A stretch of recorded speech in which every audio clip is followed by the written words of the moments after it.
There are used cars sitting on lots right now for under $5,000 that mechanics quietly buy for themselves, that taxi fleets ran into the ground and rebuilt again, and that some owners have driven past 300,000 miles without a single major repair. Nobody talks about them. Nobody makes videos about them. Dealers don't push them because the margins are too thin and buyers walk right past them chasing brand names. But here is the truth that most car channels will never tell you. The cheapest cars to own are almost never the ones everyone is fighting over. Today we are looking at 5 of them. If you are someone who wants a car that actually holds up without draining your bank account every 6 months, you are in exactly the right place. Hit that subscribe button right now, because this channel covers the cars that actually make sense for real people with real budgets, and we do it without the fluff. Car 1. Mercury Grand Marquis. Let's start with one that gets absolutely no respect, and that is exactly why it belongs at the top of this list. The Mercury Grand Marquis. People see this car and think retired school teacher, think hospital parking lot, think the 90s called and wants its automobile back. And that reaction is precisely what keeps the price so low and the value so high for anyone paying attention. Here is what most buyers do not realize. The Grand Marquis shares its platform, its drivetrain, and most of its mechanical DNA with the Ford Crown Victoria, which means it shares the same engine that powered police fleets across America for 2 decades straight. The 4.6-liter V8 under that hood is one of the most over-engineered, under-stressed engines Ford ever produced. It was built for hard use, extended idle time, and high mileage punishment because police departments demanded exactly that. When those departments retired their Crown Vics, the Grand Marquis was sitting beside them on the same assembly line with the same guts. You can find clean examples with under 100,000 miles for between $2,000 and $4,000 right now. Parts are everywhere because these cars were made in massive numbers and mechanics know them cold. Oil changes, spark plugs, brake jobs, nothing about this car is complicated or expensive. The body is soft and large, and people joke about that, but that body-on-frame construction is part of why these cars last. There is flex built into the structure, and that flexibility means less stress on every joint and weld over time. People who buy Grand Marquis as daily drivers often report the same thing. They drove it expecting to replace it in a year, and then 3 years passed, and then 5, and the car just kept going. The ride is smooth, the interior is spacious enough to live in, and if you are not trying to impress anyone, this is one of the most cost-effective transportation decisions you can make. The Grand Marquis has one enemy, and that enemy is rust. Check the frame rails, check the trunk floor, and check the lower quarters before you buy. Get underneath it.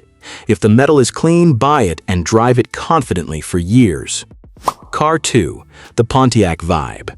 The Pontiac Vibe is one of the most misunderstood cars in American automotive history. And the misunderstanding comes from one simple fact. Most people do not know what it actually is. On the outside, it looks like a generic early 2000s compact hatchback with a brand name that no longer exists, which does not exactly inspire confidence. But underneath that body, under that Pontiac badge, is a Toyota Matrix. Not similar to a Matrix, not inspired by a Matrix, the same car. The Vibe was built as a joint venture between GM and Toyota at a factory in California called NUMMI. And the two vehicles rolled off the same production line, sharing the same engine, the same transmission, the same suspension geometry, and the same reliability record. The engine in question is the 1ZZ Series 4-cylinder from Toyota, the same family of engine found in the Celica and the Corolla of that era. Engines with a reputation for running past 200,000 miles on basic maintenance alone. Because the Vibe wears a Pontiac badge instead of a Toyota badge, it sells for significantly less money. You can find solid, well-maintained examples for between $1,500 and $3,500, while an equivalent Matrix from the same year with similar miles will cost more simply because buyers recognize that badge. This is one of the clearest badge tax situations in the used car market, and it works entirely in your favor as a buyer. Parts availability is excellent because the parts are Toyota parts. And Toyota parts are made in volumes that keep prices reasonable and availability high. Any mechanic who knows a Corolla knows a vibe. Insurance is cheap because the book value is low. Fuel economy is strong, consistently landing in the upper 20s to low 30s depending on how you drive. This is a car that does everything a reliable daily driver needs to do and asks almost nothing in return. Look for the later model years in the mid-2000s for the updated interior quality. Check for rust around the wheel arches and hatch frame, and verify the timing chain has been maintained properly. If those boxes check out, the Pontiac Vibe might be the smartest used car purchase on this entire list. If this is saving you money or changing the way you think about buying a used car, do me a favor and hit that like button right now. It genuinely helps this channel reach more people who need to hear this information. And we have more cars like this coming up that are going to surprise you. Car 3, Mazda 6. Every car on this list is here because it is ignored. The Mazda 6 is here because it is underestimated, and there is a difference. People know the Mazda 6 exists. They walk past it on the lot, they see it listed online, and then they keep scrolling because it does not have the name recognition of a Camry or an Accord. And that is exactly the gap where smart buyers make their move. The Mazda 6 from the mid-2000s through the early 2010s is a sedan built with a level of driving engagement that most mainstream competitors simply did not bother to offer.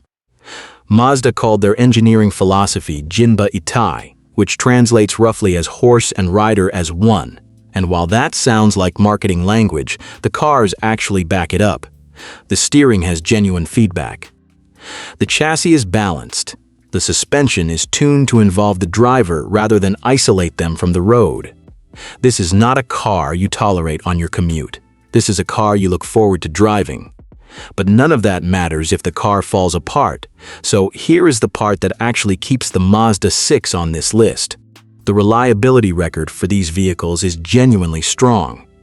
The 4-cylinder versions in particular, running the 2.5-liter engine in the later generation, have proven themselves to be durable, low-drama power plants that respond well to basic maintenance. The most common issues owners encounter are minor electrical gremlins, some wear on the automatic transmission in higher mileage examples, and the occasional water pump. None of these are catastrophic, all of them are manageable. You can buy a clean second or third generation Mazda 6 with under 120,000 miles for between $3,000 and $6,000, and you will have a car that looks sharp, drives well, handles almost anything you throw at it, and will not become a money pit if you keep up with the oil and the filters. People who have owned these cars tend to buy another one when the first one finally gives out. That kind of repeat loyalty from owners does not happen by accident. Car 4, Buick Lucerne. Here is where it gets interesting, and here is where some of you are going to disagree with me, and that is fine. The Buick Lucerne is not a cool car. It is not a car that will make anyone turn their head in a parking lot. It is not a car that any automotive publication celebrated. It is a big, soft American sedan designed for comfort, built for people who were done being uncomfortable, and sold in enormous numbers to buyers who kept them maintained and drove them gently. And that is exactly what makes a used Lucerne a remarkable deal. The V6 version of the Lucerne, running the 3.8-liter engine, is powered by one of the most reliable pushrod V6 engines General Motors ever produced.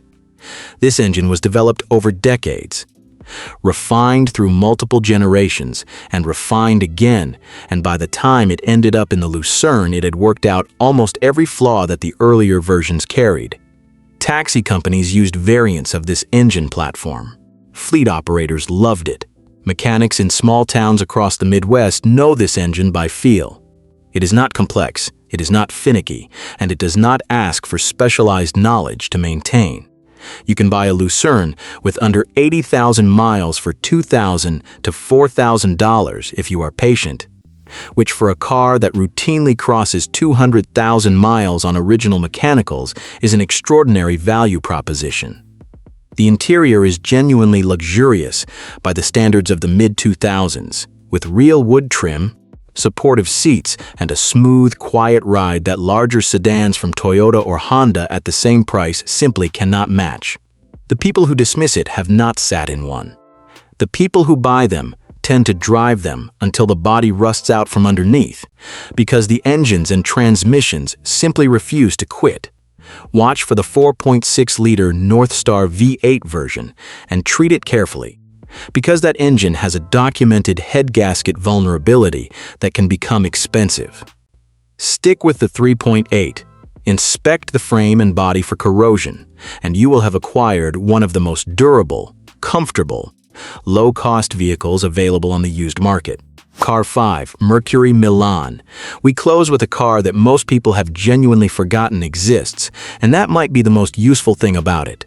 The Mercury Milan. Mercury as a brand died in 2010, and when it disappeared from showrooms, most people simply moved on. The Milan went with it, fading quietly into used car lots and private driveways, losing value not because anything was wrong with it, but simply because the brand behind it no longer existed to give it credibility. Here is what the Milan actually is. It is a Ford Fusion, the same car built on the same platform, sharing the same engines, the same transmission options, the same chassis tuning, and the same reputation for durability that made the second-generation Fusion one of the most reliable mid-size sedans Ford ever produced. The Fusion name still carries weight. People know what a Fusion is. People trust it. The Milan is mechanically identical and sells for less money because the badge reads Mercury instead of Ford. This is another badge tax situation, and it is one of the clearest opportunities in the entire used car market for someone who knows what they are looking at. The 4-cylinder versions with the 2.3-liter Duratec engine are the value champions here, offering fuel economy that consistently reaches the mid to upper 30s on the highway, a proven reliability record with few surprise repair bills, and parts availability that benefits from the Fusion's much larger production numbers. Because every Fusion part fits a Milan, your repair options are wide open. You are not hunting for obscure components. You are buying parts from the same shelf that keeps Fusions on the road across the country. Prices on clean Milans have dropped to a point where finding a presentable example under $3,000 is realistic if you are willing to spend a weekend searching. The interior quality is solid. The driving experience is composed and capable without being exciting, and the ownership cost over time tends to be remarkably low for owners who stay on top of basic maintenance. This is the car you buy when you want transportation that works without drama, without surprises, and without a payment that follows you around every month. The 5 cars on this list will not impress anyone at a car show. They will not get you compliments in a parking lot.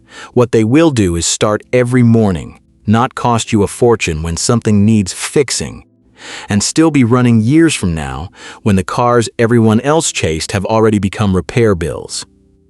That is the deal. That is what reliability actually looks like when you strip away the badge and look at what is underneath.